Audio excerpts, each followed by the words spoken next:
So, about that Michael Jackson doc. Who's bad? So, any of you guys, I've got to roll up my sleeves a little bit because, and I've also especially got my kind of Jackson-esque jacket. So I might be tipping my hat to what side of this argument I weigh in on. Listen, Michael Jackson fandom aside, who doesn't love his music, right? And his moves, his crutch dancing and all that good stuff. But at the end of the day, he was not a paedophile.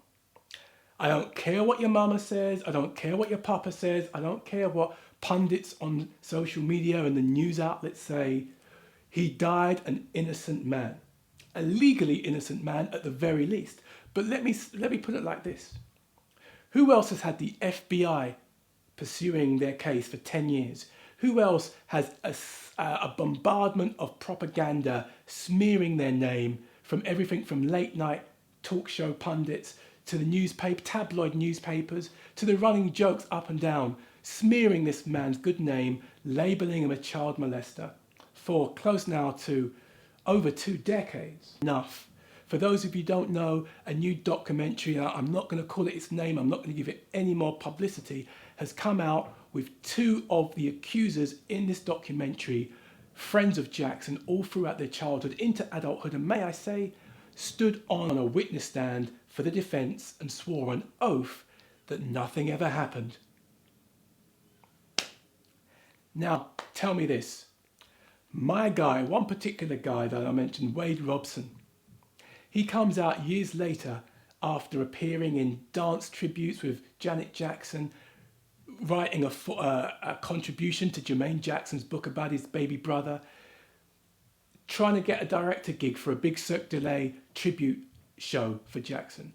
Suddenly, when doors start closing in on him, he knocks on the door of the estate asking for 1.6 billion or something like that, some crazy, over $1 billion on his newfound accusations that Jackson molested him. This was in 2012, bearing in mind, as recent as 2009, he showed up at Jackson's funeral, getting tickets from member of 3T, Jackson's nephew Taj, to go along with his entourage at a memorial. I don't know about you, but if someone molested me, even if it was back in the day as a kid, the only way I'm going to their graveside is if I get to dance on it. I ain't going to support no child molester. If someone's troubled me as a child, and here's the thing, Robson doesn't say that he forgot, that it was a trauma it was a hidden, buried memory that's been triggered by years of therapy. Oh no, he said he knew the whole time what had happened, but get this, he didn't see it as wrong until he is a father of his own son. And also in some of his writings, Robson says that he was a master deceiver. He learned how to be a manipulator by Jackson himself, a master liar. But this is the thing. If you molested a child from the age of 7 all the way through, would you still be hanging out with them as friends as an adult? And furthermore, would you get them on the phone, boop, boop, boop, I'm in trouble, come and help me, to be the first person on the stand defending your good name, knowing full well that he was one of your notorious victims? Come on, work with me here. Do you seriously have me believe that you would be bringing in someone like that on the stand and he might just suddenly remember everything and put you in the dock? It don't add up, people. Come on. Furthermore, the fact that he was singing his praises every opportunity he got afterwards. Him and the other victim, who I'm not even going to mention his name, I forget who anyway. At the end of the day, people, Michael Jackson, porcelain white skin or not, and we all know he had vitiligo, because number 1, he said it, and number 2, the coroner's report confirmed it, but the media want to spin their cycle, their news as always. He came out very strongly for black causes all throughout his adult life. He was an angel investor in many black charities and projects. He gave millions to Africa. He was made a chief in a Ghanaian tribe. He got the NAACP awards countless times. He stood up against Sony Records, calling the chief at the time the devil himself. He was fighting for the rights for many black artists throughout the 20th century who didn't own their own publishing rights. And the minute he bought, on Paul McCartney's advice, the famous Beatles catalogue that was worth $1 gazillion million, that's when things got real. That's when the stories of his weirdness started being manifested in the tabloids. That's when accusers started to come out saying that he touched them. The media almost overnight conspired to bring this black guy down, who conveniently, because of the changes in his appearance, they could use the full fury of their racist attacks without fear of punity. Because hey, he ain't black, right?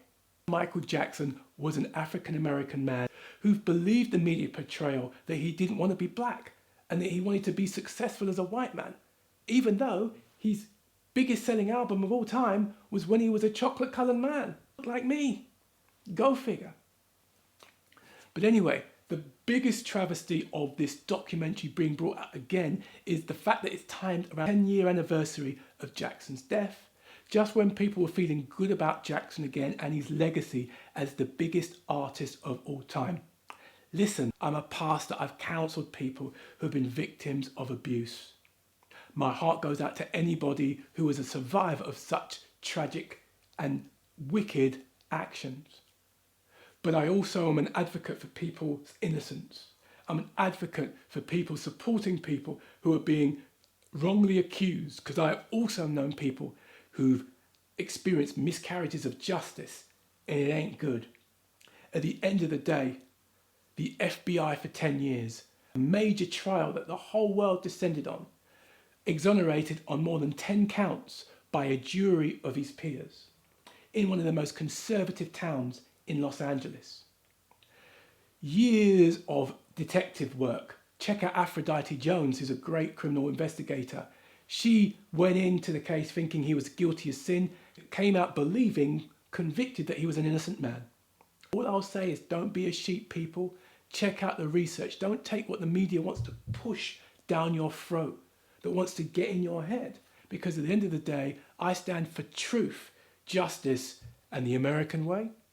After all, that's the foundation the great nation was founded on. Do your research, people. Don't be easily deceived. Don't be blind. Don't be a sheep. Do your due diligence. Don't listen to crazy rabid Michael Jackson fans, or don't listen to the crazy rabid media who were salivating over the chance to sell airspace and do documentaries ad infinitum on Jackson behind bars in a prison cell somewhere.